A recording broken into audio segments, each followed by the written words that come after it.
Very early in the morning, while the sky was still dark, a hunter saw something that made his heart beat fast. He had just finished hunting in the deep forest. He was tired and hungry.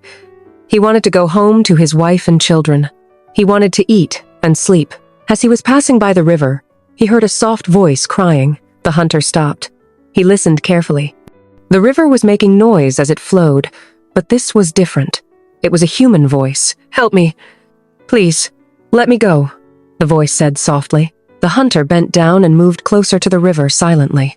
He hid behind a big tree, and then he saw something that shocked him. There was a mermaid by the river. She was not alone. 4 young men were holding her. 2 of them held her arms, and the other 2 held her tail. The mermaid was beautiful. Her long hair was wet and shining. Her skin was light like the moon.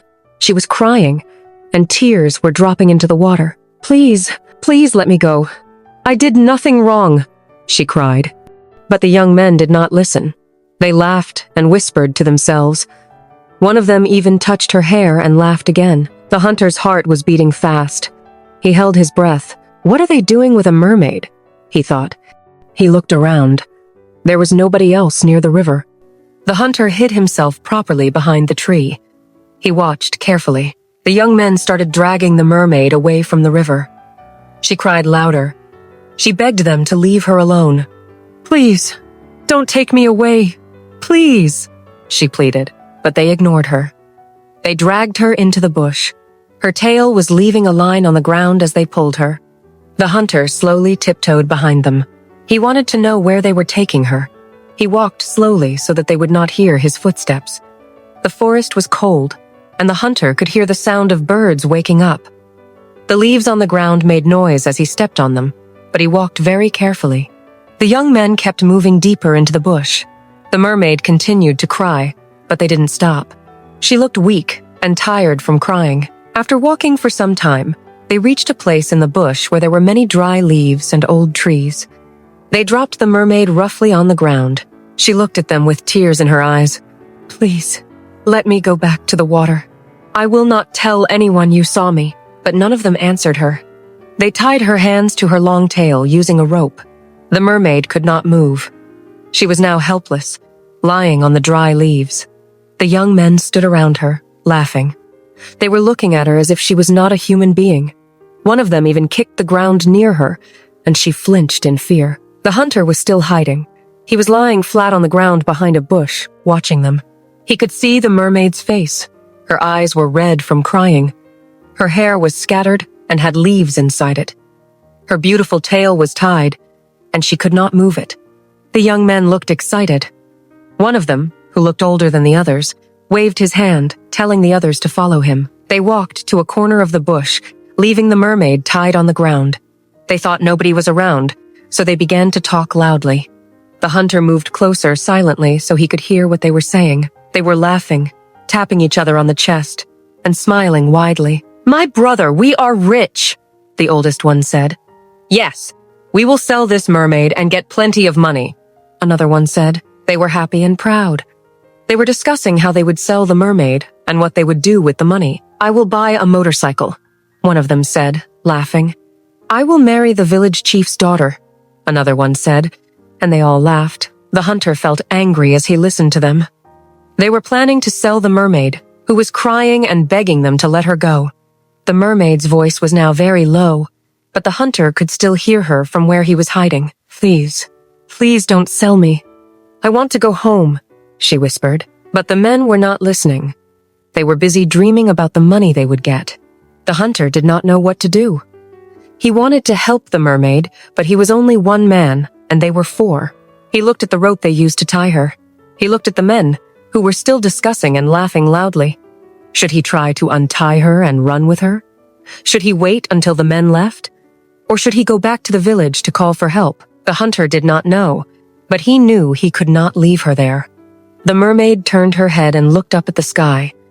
Tears dropped from her eyes. Her lips were shaking. "I just want to go home," she said softly. The hunter's heart was heavy. He wanted to do something, but he was afraid the men would see him. One of the men suddenly stopped laughing. He told the others to keep quiet. "Did you hear that?" he asked. The other men stopped laughing. They listened. The hunter held his breath again. He stayed very still, so they would not hear him. "No, I didn't hear anything," another one said. "Maybe it's just a bird," another one said, and they laughed again. They continued talking about how they would share the money. They said they would sell the mermaid to a rich man who liked spiritual things. They said the rich man would pay them a lot of money. The hunter felt sad and angry. The mermaid was still on the ground, tied and helpless. She closed her eyes and cried silently. The sky was now getting brighter, and the birds were singing louder in the forest. The air was cold, and the leaves were shaking. The hunter decided he would not leave the mermaid there, but how could he save her? He needed a plan. The hunter hid behind the bush, watching the men as they continued laughing loudly and talking about selling the mermaid. They were so happy, talking about how they would become rich by selling her. They did not care that the mermaid was crying. They did not care that she was begging them. The hunter felt pain in his heart. He could not leave her like that, he thought quickly. If I go close to them, they may beat me or kill me. But if I do nothing, they will sell this poor mermaid. He looked at his hunting gun. It was in his hand, and there were bullets inside. His heart was beating fast, and his hands were shaking. He was scared, but he decided to do something very brave. He took a deep breath and stood up behind the bush. He lifted his gun and shot it in the air. Bang! The sound was loud, and it echoed inside the bush. Birds flew away from the trees, and the leaves shook. The four young men jumped up in fear. Their eyes became wide, and they looked around quickly. "Who is that? Who is there?" one of them shouted in fear. The hunter fired another shot in the air. Bang! The men screamed in fear. They thought hunters or soldiers were coming for them. "Run! Run!" one of them shouted. They all took to their heels, running as fast as they could, deeper into the bush, leaving the mermaid tied on the ground. They did not look back. They did not care about the mermaid anymore. They only wanted to save themselves. The hunter quickly came out of his hiding place. He ran to where the mermaid was tied. The mermaid looked at him with wide, scared eyes. Tears were rolling down her cheeks. Her body was shaking. The hunter bent down quickly and lifted the mermaid into his strong arms. She was cold, and her wet hair touched his hand. "Please don't be afraid," he said softly. "I will help you. The mermaid looked at him with tears in her eyes, and her lips were shaking. The hunter did not wait. He started running with her in his arms. The mermaid was heavy, but the hunter did not stop. He ran deeper inside the bushes, away from the place where the bad men had tied her. The mermaid was breathing fast, and her hands were shaking as she held onto the hunter's shoulder. Leaves scratched the hunter's legs as he ran, and thorns pricked his skin, but he did not stop. His only plan was to take her back to the river before the men returned. He could hear his heart beating fast, and his breath was hot in his mouth. The mermaid looked around with fear. She did not know where the hunter was taking her, but she could feel that he was trying to save her. They finally reached the river. The water was calm, and it was shining under the early morning sun. The hunter dropped the mermaid gently on the ground beside the river. He was panting heavily, and sweat was dropping from his face. He looked around to make sure the men were not following them. The mermaid was lying on the ground, tied, and looking at the water with tears in her eyes. The hunter quickly put his hand inside his pocket and brought out a small knife. The knife was sharp, and it was the one he used to skin animals after hunting. He bent down and began to cut the rope that tied the mermaid's hands to her tail. The rope was tight, but the hunter continued to cut it carefully. The mermaid was looking at him, and tears were falling from her eyes. "Don't worry, I will set you free now," the hunter said softly. Finally, the rope broke, and the mermaid's hands and tail were free. She slowly moved her hands and touched her tail to check if it was truly free. The hunter stood up and looked at her. "Swim away now," he said, breathing heavily. "Hurry and go before they come back." The mermaid looked at him with her big, teary eyes. Her hair was wet, and her lips were shaking. She asked him in a soft voice, "What about you?" The hunter looked at the river, and then at her. He smiled a small smile, even though he was still breathing fast. "Don't worry about me," the hunter said. "Just hurry and go. I will leave immediately for home after you are gone." The mermaid looked at him with her teary eyes, and then she slowly turned and began to crawl into the water. She stopped at the edge of the river, turned back, and looked at the hunter one more time. "Thank you," she whispered softly, her voice shaking with tears. The hunter nodded. "Go now," he said, looking around to make sure the bad men were not coming. The mermaid turned back and swam into the middle of the river. Her beautiful tail splashed water as she moved deeper into the water. The hunter watched her as she swam away, and he felt peace in his heart. The mermaid looked back at him one last time, smiled softly, and then disappeared into the water. The river became calm again, as if nothing had happened. The hunter stood there for a moment, looking at the water and breathing fast. He felt happy that he was able to save the mermaid, but he was also scared that the bad men might return. He turned back and ran into the bush, heading back home as fast as his legs could carry him. Leaves were brushing his face, and branches were hitting his arms, but he did not stop. His heart was still beating fast, and he could still hear the mermaid's soft voice saying, "Thank you." He did not stop until he reached the back of his house. His heart was still beating fast, and sweat was running down his face. He entered his small mud house quietly and closed the door. His wife and children were still sleeping on the mat. The hunter sat down on the floor, breathing heavily. His legs were shaking, and his mind was thinking about the mermaid. He could still see her teary eyes and remember her soft voice saying, "Thank you." He was happy he saved her, but he was also scared. What if those bad men find out I helped her? He thought. The hunter lay down beside his children, but he could not sleep. Every small noise outside made him jump. His eyes were wide open in the dark, listening to the sounds of the night. Suddenly, he heard footsteps outside. They were many footsteps, and they were heavy. The hunter sat up quickly. His wife woke up too, rubbing her eyes. The children also woke up, looking confused and scared. "Who is outside?" the hunter's wife asked in a low voice. "I don't know," the hunter whispered, fear in his voice. Suddenly, bang! The door of the house was kicked open with force. The wooden door fell on the ground, and dust rose into the air. 4 young men marched into the house with squeezed, angry faces. It was the same men who tried to sell the mermaid. They were breathing hard, and their eyes were red with anger. The hunter's wife screamed and hugged the children, who were now shaking in fear. The children began to cry loudly. The hunter's heart dropped. His body became cold, and his hands were shaking. He immediately fell on his knees and raised his hands in the air. "Please, please," the hunter said with a trembling voice. Nobody knew how they found out it was him. Nobody knew how they got there. One of the men, who looked like their leader, pointed at the hunter with his finger and shouted, "Where is the mermaid?" The hunter's lips were shaking. His eyes were wide with fear. I don't know what you are talking about," the hunter stammered. Before he could finish speaking, slap! One of the men slapped the hunter so hard that he fell on the ground. The hunter's wife screamed, and the children cried louder, hugging their mother tightly. The leader of the men bent down, grabbed the hunter by the shirt, and pulled him up roughly. "You think you are wise, eh? You think you can fool us?" the man shouted in his face. "Please, I don't know what you are talking about," the hunter pleaded, tears now forming in his eyes. The men looked around the small house, checking every corner. One of them even kicked the small cooking pot angrily.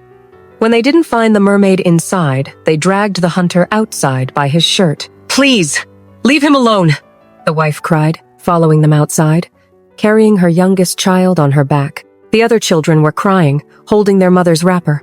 The men pushed the wife away roughly. "Go back, woman, or we will deal with you too," one of them shouted. The wife and children began to cry louder, but they could not do anything. The men dragged the hunter towards the river. His legs were weak, and he stumbled many times, but they pulled him roughly. The sky was now bright, and the birds were singing, but the hunter could not hear them. All he could hear was his own heartbeat and the crying of his children behind him. They reached the riverbank, the same river where the hunter had saved the mermaid. The water was calm, flowing quietly, but the hunter's mind was not calm. The men pushed him to the ground near the river. The hunter fell on his knees, his hands shaking, tears falling from his eyes. "Please, please don't kill me," the hunter begged, looking up at them. The leader of the men brought out a sharp knife from his pocket and pointed it at the hunter's face. "Look here," the man said with anger. "You have just 5 minutes to bring the mermaid back, or we will kill you here and throw your body inside this river." The hunter's body became cold. His lips were shaking, and tears were dropping to the sand. "Please, please, I don't know where she is," the hunter cried. The men stood around him, crossing their arms, looking at him with hard faces. "You think we are joking, right?" one of them shouted. "Bring her out now, or we will end your life," another one shouted. The hunter looked around the river, hoping the mermaid would come out, but there was nothing. The water continued to flow calmly. The hunter's mind was confused, and he did not know what to do. He could not call the mermaid, and he could not bring her back. He closed his eyes and began to pray in his heart. "God, please save me. Please help me," he prayed with tears. The men began to count. 1, 2, 3. The hunter opened his eyes and looked at the water, hoping to see the mermaid appear. But there was nothing. His wife and children were still far behind, crying, but the men had chased them back, warning them not to come closer. The hunter could hear the voice of his children crying, "Papa! Papa!" Tears rolled down his cheeks. His body was shaking as he knelt there, confused, weak, and afraid. The leader of the men raised the knife in the air, looking at the hunter with anger. The hunter closed his eyes and wept, his heart beating fast. He did not know what to do. The hunter still knelt near the river, his face wet with tears. The bad men stood near him with angry faces. They were counting down, ready to kill him if he did not bring the mermaid back. The hunter continued hearing his wife and children far behind him, crying and calling, "Papa, Papa!" His heart was beating so fast that he thought it would jump out of his chest. The leader of the bad men raised his knife high in the air, ready to strike. But suddenly, something strange began to happen. The hunter felt a cold wind blow across his face. The river that was calm a moment ago suddenly started to move in a strange way. The water began to grow wider and wider. The river looked like it was stretching its arms. The ground under them became wet, and small waves touched the hunter's knees. The men looked at the river with fear in their eyes. "What is happening?" one of them asked, his voice shaking. The river continued to grow, covering the dry ground. The water moved fast, pushing leaves and sticks around. Before the men could run, their legs became stuck in the muddy ground. It felt like the earth was holding their feet tight. They tried to lift their legs, but the mud held them strongly. "Hey! Hey, I can't move!" one of them shouted. "Pull me out! My leg is stuck!" another screamed. They pulled and pulled, but the more they tried, the deeper their legs sank into the muddy ground. The hunter looked around, his body shaking in fear. His hands were still raised, and tears kept falling from his eyes. He could hear his wife and children crying louder. His children screamed, "Papa! Papa! Please come back! Please! Please let me go!" the hunter shouted, looking at the bad men. But the bad men were now full of fear too. One of them looked at the hunter with angry eyes. "Are you blind? Can't you see our legs are stuck too?" the man shouted at him. The river was now so wide that it looked like a small lake. The water circled the men like a big snake. Suddenly, the river became calm for a moment. The water shined under the morning sun. Then, slowly, a beautiful but powerful sight appeared. The mermaid who the hunter had saved before slowly rose out of the water. Her long hair floated on the water like shining threads. But her beautiful face was not soft this time. Her face was full of anger. Her eyes were sharp, and she looked directly at the bad men. The water moved with her, as if it obeyed her. When the men saw the mermaid, they were shocked. They could not move because their legs were stuck, but their eyes were wide with fear. One of them tried to reach out to grab her, but then he remembered his feet were stuck. He looked at the other men with confusion. They all looked at each other, not knowing what to do. Should they try to catch her? Should they beg? Should they fight? But their feet refused to move. The mermaid looked at them and asked in a deep, powerful voice, "How dare you?" Her voice was calm but strong, like thunder hidden in soft words. The men began to stammer. "Please, please, we did not mean to," one of them said. The mermaid asked again, her eyes glowing like moonlight on water. "How dare you touch someone who saved my life?" The men could not answer. Their mouths opened, but no words came out. Their bodies shook as the cold water touched their clothes. The hunter watched everything with wide eyes. He knew she was powerful. But now he saw her true power. Before the men could speak another word, the water around them began to move again. The river that had spread out like a blanket began to flow back into the main river, but as the water flowed back, it pulled the bad men with it. They screamed and cried, trying to free their legs, but the water pulled harder. It was as if the river itself was angry with them. "Help! Help! Please!" they shouted. But nobody could help them now. The hunter watched as the water pulled them deeper and deeper. In a blink, the men disappeared under the flowing water. The river swallowed them like they were never there. The water then became calm again, flowing gently as if nothing had happened. Only the hunter was left, still kneeling at the riverbank. The mermaid turned to him. Her angry face now became soft and gentle again. She looked at him with a kind smile, her eyes shining like the early morning sun on the water. "You are safe now," the mermaid said softly, her voice warm like music. "You can go home to your family." The hunter's mouth opened with surprise. He looked at her with tears of relief and happiness. "Thank you," he said softly, his voice breaking. "Thank you for saving my life." Behind him, he heard footsteps. He turned and saw his wife and children running towards him, their faces full of smiles and tears. His wife hugged him tightly. His children jumped into his arms, crying and laughing at the same time. The hunter looked at the mermaid again. She was still floating gently on the water. She smiled at him, her hair shining under the sunlight. "Thank you for saving my life too," the mermaid said. The hunter nodded, his heart full of peace and happiness. He turned to go back to his family, but the mermaid called him softly. "Wait." The hunter stopped and turned back. The mermaid held out her soft hand, and in it was a small wooden box. "Take this," she said. "It is my gift to you and your family." The hunter took the box with shaking hands. He looked at her with eyes full of gratitude. Before he could say another word, the mermaid slowly dove back into the river. Her tail splashed softly, and then she was gone, disappearing under the calm water like a dream. The hunter stood there holding the small box. His wife and children stood close to him, looking at the box curiously. He slowly opened it with shaking hands. Inside the small box were shining precious stones, red, green, and blue like pieces of the rainbow. The hunter's mouth dropped open. His wife covered her mouth with her hand. The children's eyes shone with surprise. He closed the box quickly, afraid someone might see. He turned to his wife and whispered into her ear, his eyes shining with tears of joy. "Our life has changed forever." He lifted his children into his arms. His wife hugged him tightly, and together they all walked back home, leaving the river behind. The river flowed gently again, hiding its secrets under the shining sun, while the family walked away with hearts full of hope. And so, the hunter who once went to the forest to hunt came back not just with food for the stomach, but a miracle for his family's future. He learned that sometimes, helping someone in need, even if they come from the river, can bring a blessing bigger than gold.